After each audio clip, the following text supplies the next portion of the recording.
You got some. What are your ideas? What do you think we should talk about? What are you thinking? Well, I was just listening to a podcast, and I A don't know if podcast. yes, this is a podcast thing. I'm so sorry. I apologize for. You're cheating. Yeah, there's a lot of people out. Yeah, cheating. That's a great one.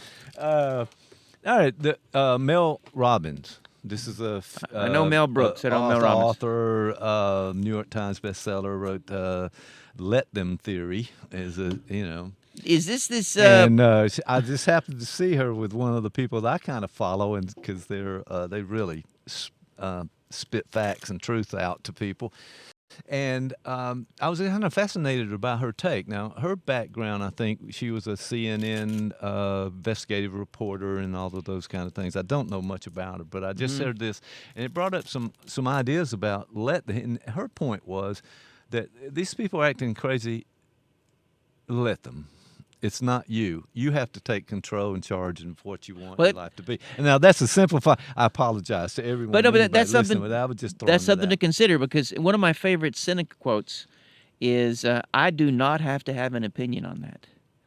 And I like it. that I one. love it. I like, that's. I mean, and that is that can be a helpful mantra or cognition, right? And that's sort of connected with that, to be able to say, Yeah. I do not have to have an opinion on that, right? Because I mean, with Right, social because media, if you engage, there you are. well, like you'll see how, like on social media, you go through the Facebooks there. Social media? Yeah, I'm sorry. Go ahead. It's a thing. You should avoid it. But No kidding. you'll see something, and there'll often be these lines like, there's this adult performer who slept with 1,000 men in 22 hours, something like that. It was impossible. Oh, yeah. You saw that. The worst of the internet thing. Yes. But the goal is, this would be a great thing for Seneca to say, listen, man, you don't have to have an opinion on this. This is a thing that happened, but you can just move on. Right?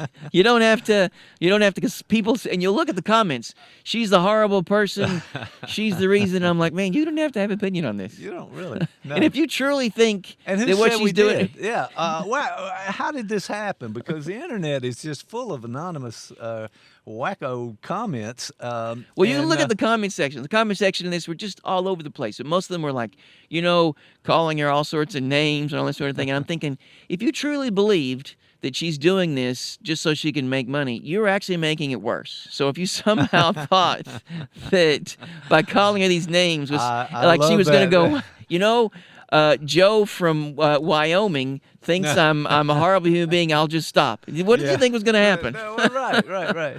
What do you, So where'd all these? Listen, I've got a cure for all of this social media issue right now. That's put your name on everything you put out there, and your address, and phone number. That should be. That would not be. Or another one that was really big is this Sydney Sweeney. No, and that's nothing made into something, right? And she did this gene thing, and it got a lot of people upset.